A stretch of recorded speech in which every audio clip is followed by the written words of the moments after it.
Pak Jeffrey sekarang memiliki 50 lebih restoran. Padahal sebelumnya cuma hanya karyawan ya Pak. Karyawan dari perusahaan elektronik. Betul. Kok bisa ya Pak? Bagaimana tuh ceritanya Pak? Kita mau denger nih Pak. Aduh, ceritanya gimana? Oh ini, waktu saya kerja di perusahaan tersebut, saya memegang posisi itu menghandle sales di luar Jabodetabek. Jadi pekerjaan saya hampir seminggu sekali pasti keluar kota. Nah, keluar kota itu saya selalu coba kuliner. Jadi saya waktu kuliner itu saya pikir, aduh saya punya mimpi nih. Kalau one day saya akan punya satu restoran yang dimana menyatukan semua masakan-masakan yang dari gitu loh. Waktu itu saya coba buka namanya rempah-rempah. Karena ilmunya kurang ya Pak ya. Jadi itu ada uang sekolah lah ya. Pembelajaran. Oke, kita belajar, wah ternyata perlu central kitchen nih. Jadi nggak survive. Terus kebetulan karena koneksi saya juga di perusahaan elektronik tersebut, saya jadi banyak kenal orang Korea karena ada brand-brand Korea yang saya pegang. Nah, saya minta di bridgingin tuh, saya tuh Korea lagi booming kan. Di bridgingin lah saya dengan yang namanya Magal. Saat itu Magal memang mencari partner di Indonesia. Kebetulan lokasi saya yang bekas rempah-rempah itu lokasinya di Senopati. Premium jadinya. Jadi mereka waktu itu cuma ada 3-4 restoran Korea ya. Di daerah Senopati. Sekarang sudah 35 Pak restoran Korea di Senopati. Persaingannya udah nggak ini lagi lah.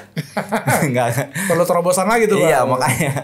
Jadi kita buka, doing well ya, berjalan terus sampai sekarang. Bapak bilang kan ada 50. Jadi ada restoran apa lagi ya Pak? Ada masakan Indonesia, masakan Korea, masakan Chinese food, masakan Jepang, cafe, spot bar juga ada. Bu Ivy sekarang memegang kendali berapa restoran ya Bu? Kurang lebih semuanya Pak. Sama ya semuanya? Cuman kita punya tim lagi. Iya tim-tim yang di bawahnya. Betul, ada tim areanya juga.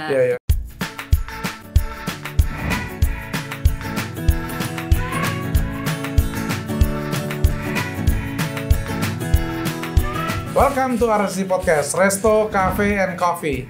Ngobrol bareng orang-orang populer di jalur kuliner. Hari ini kita bertemu dengan Pak Jeffrey pribadi, founder dan owner dari Magal Group yang mengelola 50 restoran.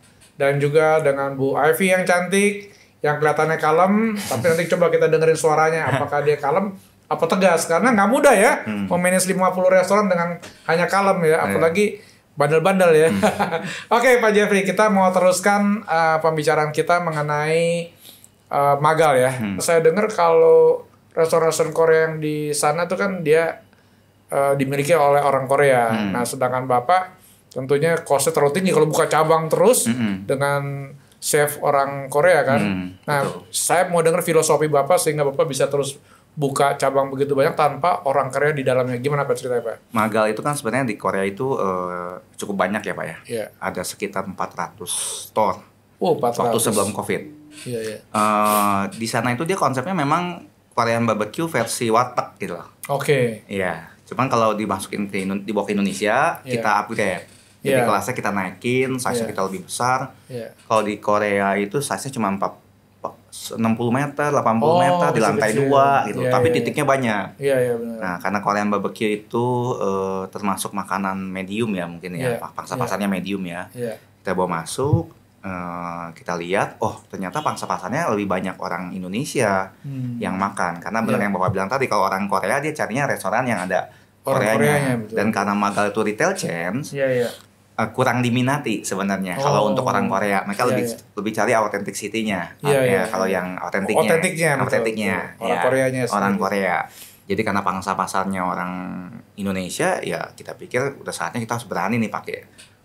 Tapi tentunya dengan konsep desain yang memang Korea-Koreaan gitu loh. Dari situlah Bapak berkembang tanpa ada orang Koreanya gitu. Setelah COVID sih. Dulunya dari Magalnya mengharuskan kita ada orang Korea. Tapi pas COVID game change lah Pak, semuanya berubah gitu loh. Kita harus mikirkan bagaimana nih investasi Magal yang tadinya X menjadi X kurang 30% supaya orang mau ambil franchise kita. Kalau dulu jual X sebelum COVID orang mau, sekarang jual X setelah COVID orang nggak mau karena harganya udah ketinggian nih gitu. Jadi kita harus cari akal. Cari akal berarti kan kita harus cost efisien ya. Iya, betul. Jadi renovasi, size kita kurangin, kecilin. Nah, terus yang tadi yang strategi saya bilang kita lihat jeli-jeli mata, ada restoran mana nih yang baru bukan 6 bulan tutup. Kita samperin, kita beli komitmennya semua. Sehingga investasi kita jadi benar-benar affordable lah. Keberanian Bapak pertama itu kan Bapak sudah buktikan ya, Bapak dengan gaji yang besar di satu perusahaan punya saham, Bapak tinggalkan semua jadi nol. Ketika nol memulai bisa bangkrut loh Pak. Dan Bapak ngalamin bangkrut. Betul. Ngalamin bangkrut kan, Betul. tapi Bapak nggak menyerah kan, karena Bapak punya passion kan. Betul. Akhirnya Bapak masuklah ke chain F&B ya, Magal ini kan. Yang keberanian kedua adalah kan waktu Covid kan semua orang rontok Pak. Semua tiarap semua loh. Bapak malah beliin kitchen mereka kan. Nah itu kenapa tuh Bapak? Kenapa begitu berani tuh Pak? Kalau Magal kita survive Covid wave ya Pak, jujur. Kita develop satu sistem namanya Magal Barbecue at Home.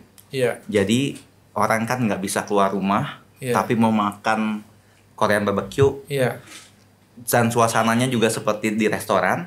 Jadi kita develop konsep barbecue at home. Kita datengin semuanya, peralatan, placemat, piring semua kita bawa. Jadi barbecue-nya kita kasih grill yang portable. Sehingga memang dia seperti makan di restoran, Pak. Oh gitu. Iya, saya sempat dipanggil sama Pak Deddy Corbusier waktu itu. Deddy Corbusier. Salah satu restoran yang survive Covid wave. Jadi saya sebenarnya saat Covid, Magal boleh dibilang tidak rugi, malah untung. Sehingga ada uang ekstra lah. Nah, uang ekstra itu kita pakai untuk akuisisi beberapa resto yang sakit interior sama equipment-nya. Keberanian yang masuk akal ya? Karena kan orang takut keluar kan? Kan itu nggak lama, kita 1 bulan, 2 bulan kita jalan, semua ngikutin Pak. Sampai kita bikin juga Magal drive-thru.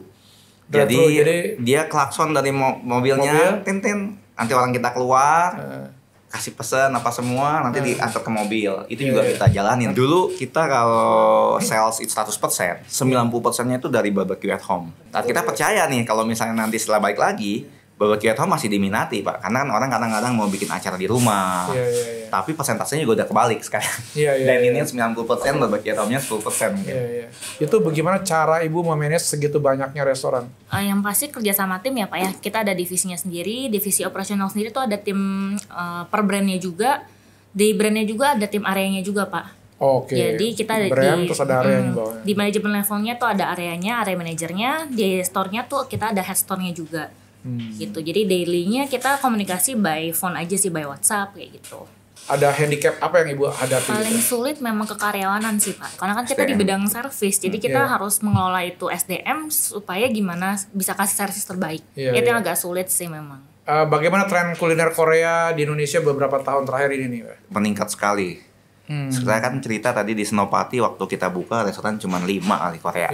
Sekarang sudah 30 lebih Pak. 30 lebih. Nah kuenya bayangin tuh, dibagi 30 sekarang. Saya rasa dalam waktu 6 bulan nih juga banyak yang rontok. Benar karena nggak. Ya thanks to Netflix ya, nonton Korean drama. Jadi lifestyle-nya ke bawah juga gitu lah. Magal itu sering kalau misalnya ada event penyanyi Korea datang ke kita, ke Indonesia, kita kirimin kayak, mereka kan perlu ada lamsamnya ya, makanan gitu kan. Yang siapin makanannya kita tuh. Bisa 5 hari kita kirimin terus. Kirim ke mereka. Mereka gitu. senang ya. Jadi branding juga sih sebenarnya. Nanti kita dimasukin di dalam IG-nya mereka itu kan medsos dia tuh ya. Betul. Dan itu langsung orang yang follow Magal ya. Betul. Dari situlah mungkin orang juga tahu kita. Bu Evi, mau tanya nih, Bu Evi, Magal ini hanya menyajikan makanan Korea atau ada yang lain Ibu? Kalau Magal sendiri Korea Pak. Only Korea ya? Kita only Korea. Apakah ada rencana untuk menghadirkan konsep baru di luar Korean barbecue nih Pak Jeffrey? Indah Jaya Minang kita ada Padang. Terus Sabujin, sabu-sabu and grill. Saya pernah dengar itu ya. Terus olah kita kayak coffee shop. Terus Noble Thai food. Terus magalnya juga kita kembangkan. Ada magal signature, magal bunsik. Signature berarti yang mahal ya? Yang mahal. Jadi VIP room konsepnya. Dan kita yang develop Pak. Sebenarnya di Korea tidak ada. Jadi kita yang mengusulkan ke Korea, aku mau bikin ini nih magal signature nih. Karena kita melihat persaingan kan. Betul. Bahwa wah sekarang yang main di kelas magal banyak banget nih. Kita yang menciptakan market baru gitu Pak dengan Magal Signature. Jadi kita naikin kelasnya gitu. Betul. Sebenarnya terobosan apa saja yang sudah Bapak lakukan nih Pak? Kita benar-benar coba mengikuti market demand ya, sama follow the trend aja gitu loh. Kayak misalnya harga jual. Kalau di Korea itu tidak ada all you can eat. Tapi di Indonesia kita develop all you can eat. Jadi maksudnya ada all you can eat dan ala carte. Ya ada orang kadang kan yang mau entertain tamu atau entertain temannya kan dibudgetin gitu loh.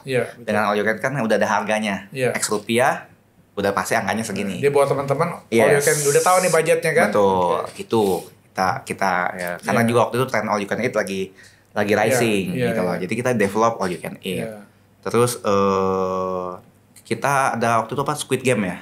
Yang lagi Squid, ya tahu yang orang itu kan? Iya, jadi kita pakai beberapa karyawan kita di weekend pakai baju, pakai baju Squid Game, foto gitu. Jadi kan, tuh kan jadi kita harus follow the trend ya, karena kan target marketnya Magal tuh wanita, cewek, usianya antara 20 sampai 40. Jadi berarti sebenarnya Korea ini semakin berkembang, karena K-pop, karena yang lain-lain ya. Jadi makanannya juga sama, tapi mesti selera Indonesia ya Pak ya? Iya. Itu ada termodifikasi nggak Pak? Karena kan orang Korea, magal di Korea sama sih Pak. Orang Indonesia sama ya? Sama makanya itu yang membuat kita tertarik buka magal, karena kita tidak ada merubah sedikit pun. Copy paste dari Korea udah diterima rasanya di Indonesia. Diterima ya? Iya. Oh ya, itu paling enak ya. Karena nggak ada modifikasi lagi ya. Betul. Kan magal tuh terkenal kita ada program tahunan Pak. Makan magal dapat mobil. Oh ya? Iya. Makan dapat mobil. Tahun lalu mobilnya Kia Sonet. Wow. Nah, tahun ini mungkin kita mau mobil listrik nih Pak. Mobil listrik ya? Iya. Oh gitu. Iya. Programnya selama 5 bulan di semua cabang. Jadi kita juga bikin woro-woronya gitu loh, marketing communication ke market. Iya. Kita buat gitu loh. Bu Ivy, tadi kan Ibu menghadapi kendala di karyawan ya. Sekarang apa yang membuat Ibu senang? Mungkin pelajaran yang saya dapat ya Pak ya dari Pak Jeffrey itu membuka lapangan kerja untuk orang-orang banyak gitu. Jadi lebih ke arah kita mau menjadi berkat buat banyak orang sih. Mungkin yang belum kesebut sama Pak Jeffrey dari tadi itu apa yang mau diperbesar gitu loh. Itu untuk membagikan berkat ke banyak orang. Pak Jeffrey terakhir Pak Jeffrey mungkin Bapak bisa memberikan closing statement kepada teman-teman yang dengarkan podcast ini. Oke, mungkin yang saya mau sampaikan itu bagaimana bisa bertahan di suatu bisnis ya Pak ya mungkin. Saya selalu ajarin ke anak-anak nih, ke tim tuh bahwa kita tuh kalau namanya kerja ya pasti ada masalah. Jadi saya selalu, nah kadang-kadang masalah itu anak-anak tuh kurang mau namanya membereskan masalah itu kan pasti orang berusaha kayak aduh masalah nih gitu kan. Ya saya suka ajarin ke mereka tuh harus stay longer with the problem gitu loh. Kadang-kadang dengan stay longer with the problem itu jawabannya muncul pasti Pak. Kadang-kadang kan nggak sabar aja gitu. Betul. Terus harus namanya run the extra mile gitu. Jadi bekerja jangan puas di angka 10. Kalau bisa besok jadi 11 ya 11, besok jadi 12 ya 12. Terus perbaiki gitu. Ya karena puas itu tolak ukurnya sampai di mana tuh kita harus kritis gitu untuk kata-kata puas gitu loh. Nah, nanti itu harus terus kita cari gitu. Nah, jadi itu sih pesan saya buat ya yang mau merintis bisnis ya.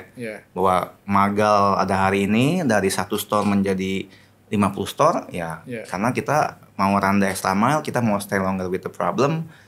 Jadi ya kita bisa survive. Oke, terima kasih Pak Jeffrey sudah hadir di RCC Podcast. Bu Ivy, semoga Ibu bisa semakin sukses bersama Pak Jeffrey. Thank you. Oke, Pak Jeffrey, Bu Ivy, terima kasih sudah hadir di RCC Podcast. Ini ada kenang-kenangan dari sponsor kita dari Onassis. Thank you Pak. Terima kasih.